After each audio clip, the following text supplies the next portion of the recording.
राजस्थान की राजनीति इन दिनों किसी शांत लोकतांत्रिक व्यवस्था से ज्यादा एक ऐसे अखाड़े जैसी दिखाई दे रही है जहां हर नेता अपनी अपनी पटकथा लिखने के अंदर लगा हुआ है।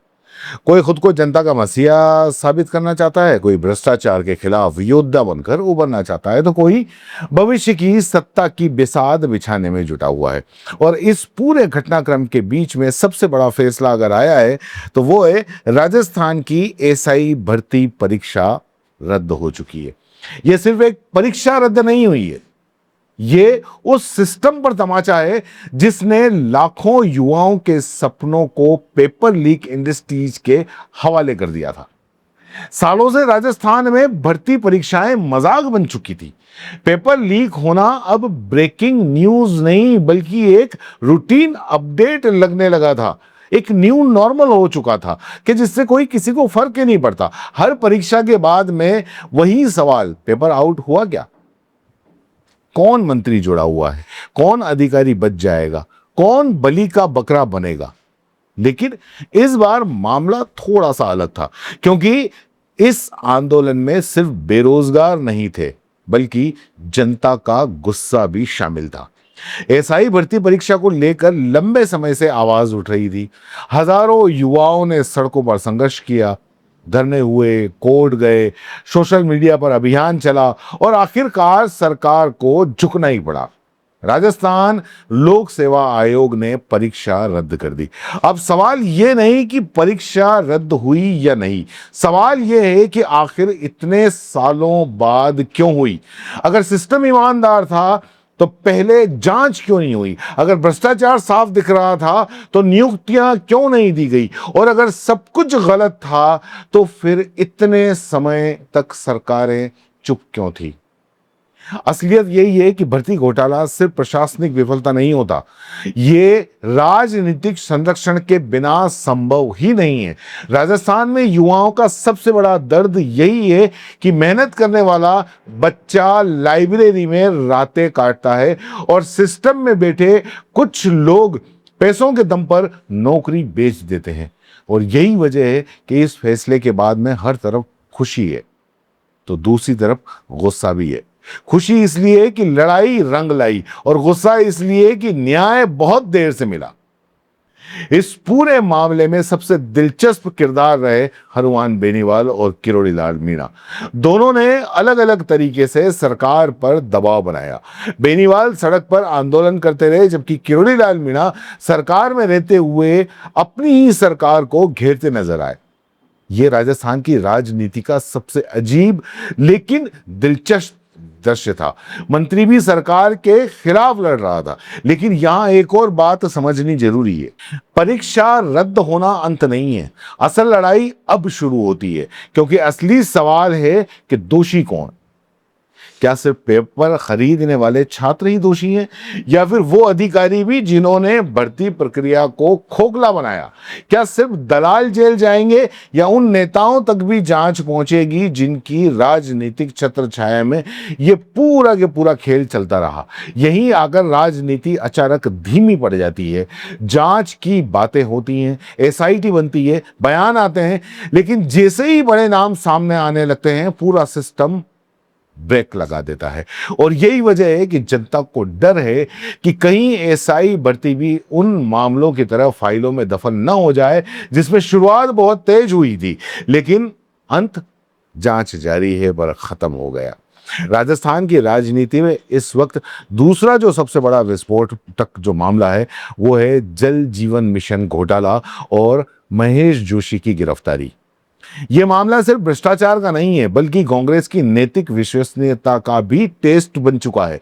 महेश जोशी अशोक गहलोत के बेहद करीबी माने जाते हैं और ऐसे में जब गिरफ्तार हुई तो सबकी नजर अशोक गहलोत पर थी। लोग इंतजार कर रहे थे वो खुलकर बचाव करेंगे या हमला बोलेंगे, लेकिन जो प्रतिक्रिया आई वो बेहद राजनीतिक और बेहद सावधान थी।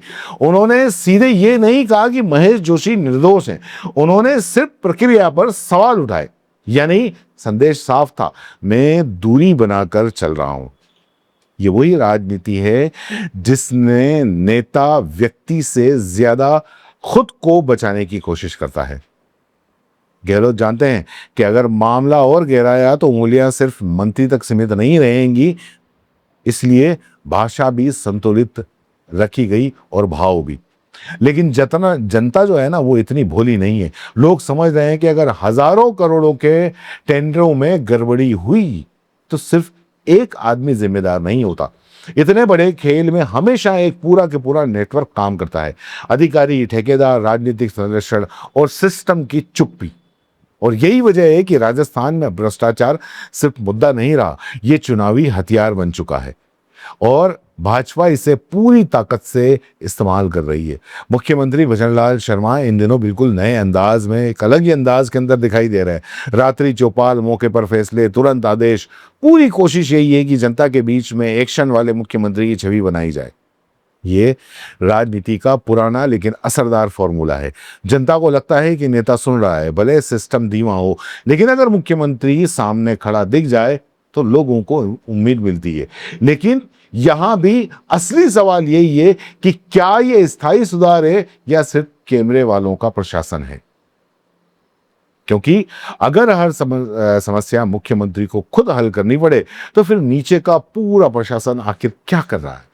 राजस्थान में इस वक्त राजनीति सिर्फ शासन की नहीं है, इमेज की भी लड़ाई बन चुकी है। दिया कुमारी की सक्रियता बढ़ रही है। किरोड़ीलाल मीणा लगातार छापेमारी करने वाले अंदाज के अंदर दिखाई दे रहे हैं और हनुमान बेनीवाल संगठन को मजबूत करने में जुटे हुए हैं। हर नेता अपने अपने भविष्य की स्क्रिप्ट लिख रहा है। सबको पता है कि आने वाले चुनाव सिर्फ कांग्रेस बनाम भाजपा नहीं होंगे। राजस्थान की राजनीति अब कोई धड़ों में टूटती हुई दिखाई दे रही है। बेनीवाल की रणनीति खास तौर पर दिलचस्प है। अगर वो 40-50 सीटों पर मजबूत पकड़ बना लेते हैं तो भविष्य में किंग मेकर की भूमिका निभा सकते हैं, यानी सीधे मुख्यमंत्री नहीं तो सत्ता की चाबी हाथ में। भारत की राजनीति अब उसी दिशा के अंदर जा रही है जहां क्षेत्रीय ताकतें राष्ट्रीय दलों को चुनौती नहीं तो कम से कम मजबूर जरूर कर रही हैं। दूसरी तरफ कांग्रेस अभी भी अंदरूनी खींचतान में उलझी हुई दिखाई देती है। केरल की राजनीति से लेकर राजस्थान तक पार्टी के नेतृत्व को लेकर भ्रम साफ दिखाई देता है। सबसे बड़ी समस्या यही है कि कांग्रेस आज भी निर्णय लेने में धीमी दिखाई देती है, जबकि भाजपा का मॉडल बिल्कुल उल्टा है। ऊपर फैसला होता है और नीचे तक सब मान लेते हैं। ये लोकतांत्रिक है या नहीं, इस पर बहस हो सकती है, लेकिन राजनीतिक रूप में यह मॉडल ज्यादा प्रभावी साबित हुआ है। कांग्रेस में हर फैसले पर खींचतान होती है, बीजेपी में हर फैसले पर नाराजगी हो सकती है, लेकिन सार्वजनिक विद्रोह कम दिखाई देता है। और यही अंतर दोनों पार्टियों की वर्तमान स्थिति तय कर रहा है। राजस्थान की पूरी राजनीति को अगर एक लाइन में समझना हो तो बात बेहद सीधी है कि ये सिस्टम बनाम जनता की लड़ाई बन चुकी है। युवा नौकरी मांग रहा है, किसान सही बीमा मांग रहा है, जनता भ्रष्टाचार पर जवाब मांग रही है, लेकिन राजनीति अभी भी इमेज मैनेजमेंट, गुटबाजी और सत्ता संतुलन के अंदर उलझी हुई है। एसआई भर्ती रद्द होना एक जीत जरूर है, लेकिन ये जीत अधूरी है तब तक असली दोषियों को सजा नहीं मिल जाती जब तक।